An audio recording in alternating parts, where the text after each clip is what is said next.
Bora lá. Deixa eu apresentar aqui.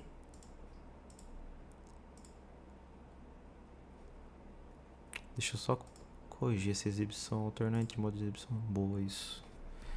Bom, vamos falar sobre banco de dados e SQL, né? O que é o banco de dados? É uma memória permanente que guarda os dados aqui supostamente eternamente ou até os discos rígidos não queimar, né? Antes de a gente entrar na questão do banco de dados, eu vou explicar uma coisinha para vocês sobre JVM. Né? O que é JVM? JVM é abreviação, basicamente, para Java Virtual Machine. Isso, Java Virtual Machine, ou máquina virtual do Java. Né? Todo o código que a gente executa ali em Java, ele cria, quando a gente clica em executar, ele cria uma máquina virtual, tipo a minha que eu tenho aqui, que é da VMware Workstation. Ele cria um espaço virtual para executar esse código, né? E aí, esse espaço virtual aqui, ele é um tradutor universal, que a gente abrevia como WORA também, né? Que é o Write Once, Run Anywhere. O que significa? Escreva uma vez, que é o código, né? A gente escreve o código uma vez e ele executa em qualquer lugar. Anywhere, em qualquer lugar, né? Por que isso acontece? Porque o Java, quando a gente executa, ele cria essa JVM, que é um local virtual. Então eu consigo executar o Java em diferentes sistemas, diferente de outras linguagens que talvez não tenham esse mesmo funcionamento. Né? Por isso que ele fala que eu consigo executar em qualquer lugar. Então, basicamente é isso, ó, que ele está citando aqui. Ó, ele pode ser executado num sistema Windows, que é o que a gente usa, né? Normalmente as pessoas usam o sistema Windows, Mac OS, que é da Apple, ou o sistema Linux, que é um sistema gratuito, né? Que o pessoal também costuma usar bastante. O sistema Linux também ele é muito utilizado em sistemas reais, né? Em projetos reais, pelo fato dele não ter praticamente nada. Ele é um sistema né, bem leve assim, que ele não tem muitas funcionalidades por padrão, né? Então, a maioria dos servidores são executados em sistemas Linux.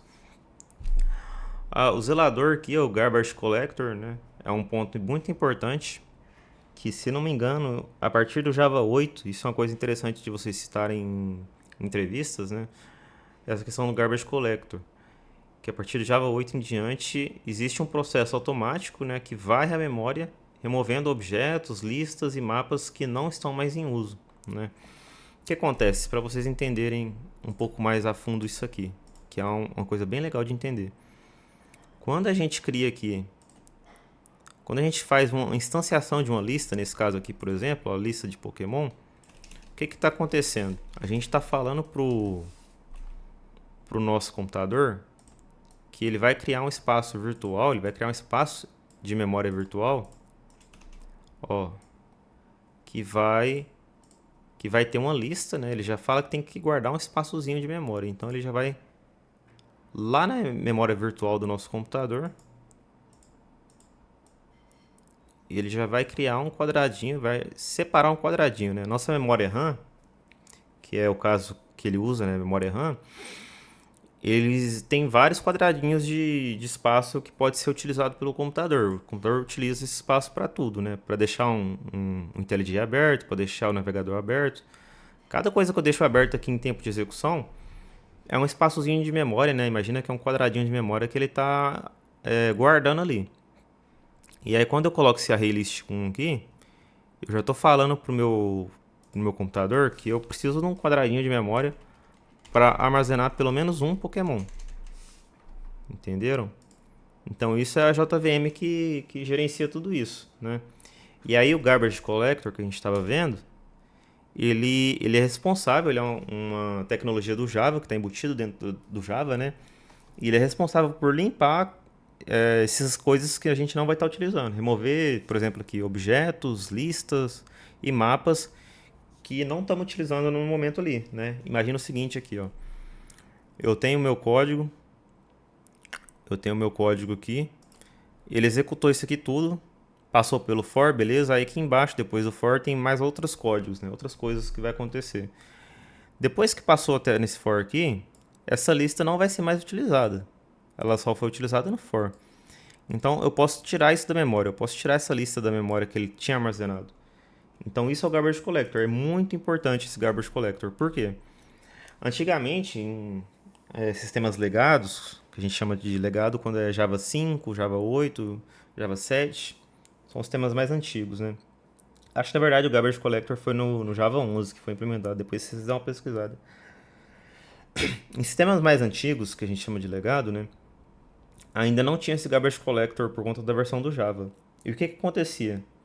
Quando tinha uma grande quantidade de processamentos de dados, chegava num ponto, por exemplo, sexta-feira à noite ou sábado de manhã, chegava num ponto que estourava a memória. Não existia servidor com memória RAM suficiente para ficar armazenando tanto espaço, tanto quadradinho, né, sem estar utilizando mais, né? Porque ele não reciclava esse espaço de memória, ele ficava utilizando e guardando, e guardando, e guardando, até chegar no ponto que a máquina não tinha mais memória RAM. E aí tinha o estouro de RAM que derrubava o servidor, derrubava todo o sistema. Né? Então, isso é um problema que acontece muito em sistemas legados, tá? Por isso a importância do Garbage Collector nas versões mais novas do Java aí. Memória RAM, igual eu estava citando, né? É um ambiente de execução, em tempo de execução, né? Que ele é muito rápido, onde a JVM manipula seus objetos, que são listas, mapas, tudo. Tudo que você vê no Java é objeto. Aquela classe Pokémon é objeto. O Charmander ele é um objeto, ele é uma classe, mas no JVM ele vai ser um objeto. Tudo no Java praticamente é tratado como objeto. Qual que é o problema da memória RAM? Alta volatilidade. Se a energia cair ou se acontecer algum problema, o programa encerra e o sistema operacional descarta tudo. Nada é salvo, né? Por exemplo, imagina um trabalho que você está fazendo. No caso do IntelliJ, ele salva automaticamente, né? Mas imagina que você está aqui no Word, você está fazendo um projeto ali, um TCC, algum documento no Word, e você não salvou o que estava fazendo. Se acabar a energia, você vai perder tudo que você estava fazendo. Então, esse é o problema da memória RAM, né? Ele tem essa questão da alta volatilidade. Diferente aqui do nosso banco de dados, né? No banco de dados, quando você salva os dados lá, ele vai ficar armazenado lá para sempre, né, praticamente. Quando você desligar seu computador, todos os dados ali da tabela, dos nomes e tudo mais, vai manter armazenado lá dentro do banco de dados. Por isso que o banco de dados é interessante para armazenamento de dados que a gente não quer perder, né? Para um sistema mais grande assim. Bom, o que é um banco relacional, né? Existem bancos relacionais e não relacionais. No caso do nosso curso, a gente só vai mexer com banco relacional, né? Basicamente, ele é um Excel bombado, né? Digamos assim. Eu acho que vocês já devem ter mexido com Excel, já visto alguma coisinha, uma planilha e tal. Ele é um Excel, só que muito melhor que o Excel, com portas blindadas e regras rígidas, né?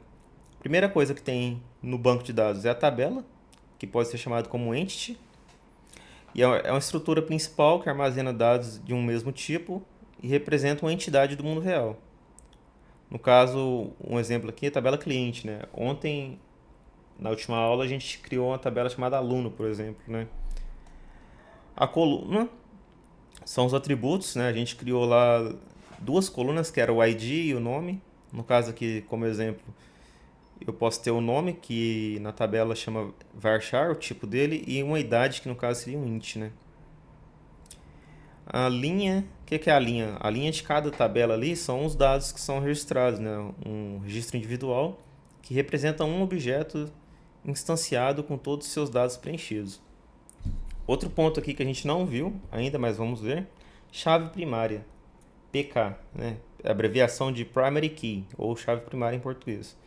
É um identificador único e exclusivo de cada linha. Garante que não existem registros duplicados, né? Um exemplo aqui é o CPF. CPF não pode ser diferente para... Duas pessoas não podem ter o mesmo CPF, né? Então, o CPF é um exemplo de primary key e o ID também, né? O ID de identificador, ele também é um exemplo de primary key. Linguagem universal. O banco de dados não fala Java, tá? Ele fala SQL. Então, a linguagem que a gente vai ver referente a banco de dados é SQL. O que significa SQL? Ó, deixa eu ver aqui mais pra frente, eu acho que eu falo o que significa SQL. Eu acho... Cadê? Ué, eu tinha... Bom, vamos procurar aqui rapidão. Eu não lembro onde que eu deixei essa explicação do que significa SQL. Mas a gente olha aqui. É uma abreviação até simples. SQL significado. Ó, Structured Query Language. Linguagem de consulta estruturada. É basicamente isso. O significado, né, da palavra. Então a gente tinha falado desse CRUD, né, uns tempos atrás, ó, CRUD, que o C é de create, o R é de read, o U é de update e o D é de delete. No banco de dados, a ideia é a mesma, só que muda a palavra, né? O create vai ser insert, por exemplo, insert into alunos, depois a gente vai ver mais pra frente. O SQL é inteiro, né, desse insert. O read, que é de ler, é select asterisco from alunos. O update vai manter o update, o nome. Update, aluno, set tal. E o D é de delete. Delete é para remover algum registro, né? Bom, a questão da primary key que eu tinha citado, né? Antes de enviar os dados, precisamos desenhar as caixas com os formatos corretos. Aqui está um exemplo de um código. Create table alunos, a gente executou uma parecida. O que está diferente aqui, né? Ele tem um nome, quer dizer, ele tem uma nota double e o nome vai achar 100, né? 100 caracteres. Além disso, o ID aqui de identificador, ele tem esse código a mais aqui, né? Primary Key Auto Increment. O que significa isso? Primary Key, eu estou falando que o ID é a chave primária. Eu nunca vou ter nessa tabela dois IDs iguais. O ID sempre vai ser diferente.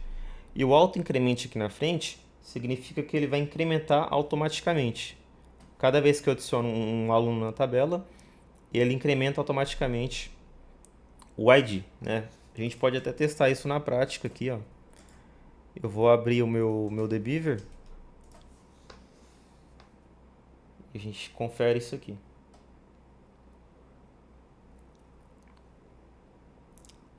Vamos lá. Confirma. Deseja criar um banco de dados? Não. Bom, por algum motivo ele não salvou a conexão que ele tinha com o banco. Vou fazer a mesma conexão de novo. Coloca aqui a senha. A base era teste. Vamos testar. Ué, ele tá baixando de novo. Deve ter perdido alguma coisa. Conclui, beleza. Vamos expandir aqui. Tem a tabela aluno, eu vou apagar ela aqui para criar ela de novo. Só que agora eu vou criar com aqueles comandos que a gente viu lá. Ó, isso aqui não é interessante não. Deixa eu... Clica aqui em Public. Abrir script SQL. E vamos executar aqui um comando para criar uma tabela. Create table. Nome da tabela é aluno. Abre parênteses. E agora eu vou começar a escrever o que eu quero, né? Primeira coluna é o ID. E aí a gente vai usar um int. E a gente coloca aqui depois primary key e auto increment. Ó, não tá certo porque ficou preto aqui ficou meio vermelhinho escuro, então tem uma coisa errada. Deixa eu conferir. É um traço embaixo, né? Um underline. Vamos ver. O que acontece, né? Eu cliquei para executar sem querer. Mas muda um pouco de coisa ou outra, dependendo da tecnologia. No caso que é um PostgreSQL, e aquele comando pode ser de um MySQL, né? Então pode ser que mude uma coisa ou outra. Eu vou acabar de colocar o resto para a gente conferir se vai dar erro ou não. Nome varchar 100 caracteres, vírgula, nota é um double. Aqui ele já está reclamando, ó, auto incremente, posição 43. Então, vou tentar executar de novo. Para executar, eu clico aqui nesse primeiro playzinho laranja, tá? Ó, ele está falando que auto incremente tem um erro aqui de sintaxe, né? Então não é dessa forma. PostgreSQL auto increment primary key. Deixa eu conferir aqui. Acaba mudando uma coisa ou outra. Deixa eu ver primary key. É create table, create table.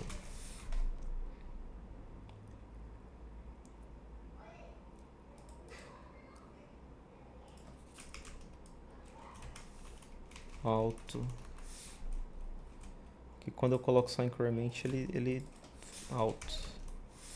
Ele não tá me dando nenhuma opção com alto. Deixa eu só conferir como é que era isso aqui. Bem aqui normal. Tá. Vamos fazer o seguinte, deixa eu criar aqui manualmente e aí a gente consegue ver o código aqui. Existe essa opção também, tá? Criar nova tabela que a gente cria com a interface ao invés de usar código. Geralmente a gente utiliza código, mas como eu não lembro como é que era o autoincremento, eu vou colocar desse jeito visualmente para eu ver qual que é o código aqui. Key, Sonic Key, chave primária, dá um OK, executa.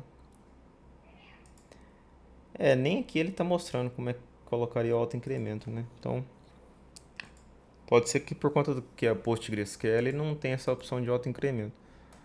Vou deixar sem o autoincremento então. Vou deixar só a primary key. Dessa forma aqui. Executa. Double também não existe aqui. Vai ser outra coisa sem ser double. Que representa, acho que é decimal. Decimal.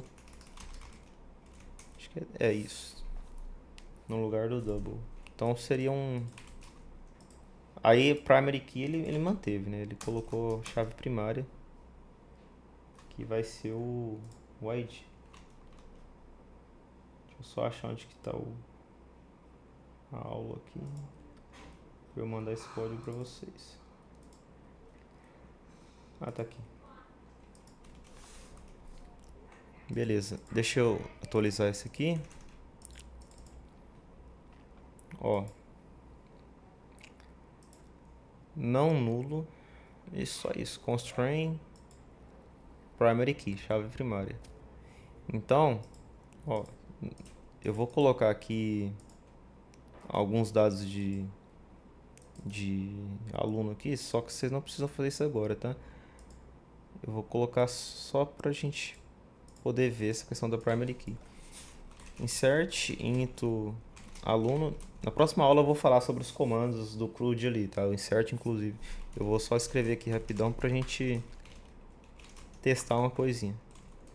Values 1, nome Gabriel, nota 7. Ó, o que eu fiz aqui? Eu inseri um aluno chamado Gabriel, o ID dele é 1, a nota dele é 7. Aqui na tabela, ó, ele tá aqui. Se eu tentar inserir de novo um outro aluno com um nome diferente, mas com um ID igual, olha só. Ele dá erro. Por quê? Por conta da primary key.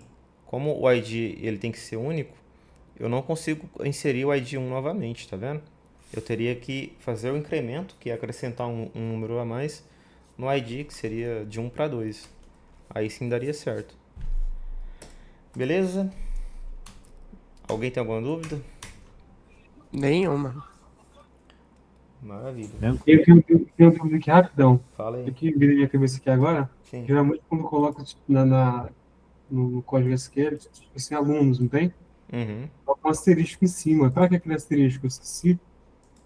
Asterisco em cima de aluno? Isso, geralmente tem um asterisco, não tem? Tipo assim, certinho, tem um aluno, um asterisco. Eu tô enganado, será? Tá. Esse aí eu acho que é o select. Select asterisco, é isso? Ah, acho que é isso mesmo. Tá. Entendi aqui. O que acontece? Esse asterisco, a gente vai entrar mais profundamente nesse CRUD completo, mas já falando agora, o asterisco, ele basicamente ele representa a palavra all, que é tudo, né? Então, selecione tudo de aluno. Então, a gente coloca asterisco. Porque o que é o tudo aqui, né? São todas as colunas, tá? Não é todos os dados. A quantidade de dados que ele vai trazer, ele vem de uma cláusula que a gente não colocou, chama where. Mas a quantidade de colunas, ele vem desse asterisco. Por exemplo, aqui, com asterisco ele traz todas as colunas. Se eu, ao invés de colocar asterisco, eu ponho só ID, select ID from aluno, ele traz só os IDs, só a coluna ID. Ou, por exemplo, nome, traz só a coluna nome. Se eu quiser também, eu posso pôr ID, vírgula nome, vírgula nota. Aí ele traz as três colunas que é equivalente ao asterisco. Entendeu? Entendi. Maravilha. Bom, então, na próxima aula a gente vai entrar mais nesses pontos dos comandos aqui. Vai testar todos esses 4 tipos de comandos, que são os principais. Não são os únicos, tem outros, né? Mas são os que a gente mais vai usar.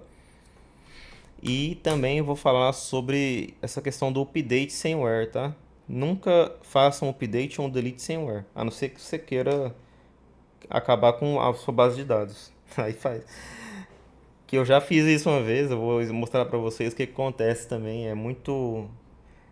Pode parecer muito engraçado no começo, mas depois vocês vão acabar chorando se acontecer isso com vocês, tá? O que acontece? Já vou falar pra vocês o que acontece. Imagina que vocês tenham lá uma base de dados com 2 milhões de dados de usuários, né? E de usuários diferentes, com nomes diferentes e tudo mais.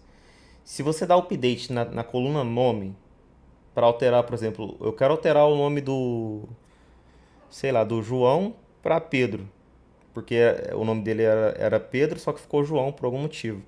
Se eu dou um update sem a cláusula where, que eu tinha citado ali, ele vai atualizar o nome de todos os dados da base. Seja que tenha 1 milhão, se tem 2 milhões de dados, todos os usuários vão passar a se chamar Pedro se eu não colocar o where no update. Olha só aqui, ó. Tem Gabriel e tem João, né? Na nossa tabela. Update, a tabela aluno, set nome, Pedro. Ó. Ele até, nem o Debeaver quer que eu faça isso, ó. Executa a consulta perigosa. Tá falando aqui que vai dar ruim se eu fizer isso aqui, mas eu quero, vou dar ok. Ó, atualizou 2 linhas. Select asterisco from aluno. Ah lá, acabou. Se aqui tivesse 1 milhão de alunos aqui, ó, todos os 1 milhão de alunos chamaria Pedro agora. Acabou, isso aqui não tem volta. Então esse é o update firmware, tá? Que não é interessante fazer, mas eu vou comentar mais na próxima aula, beleza? Mas se caso Ah, quisesse, você Hum, não conseguiria recuperar mais os dados? não recupera. Update firmware só se tiver um backup. Ah, sim, entendi. aí esse caso é triste, hein? É, aí você chora, filho. Aí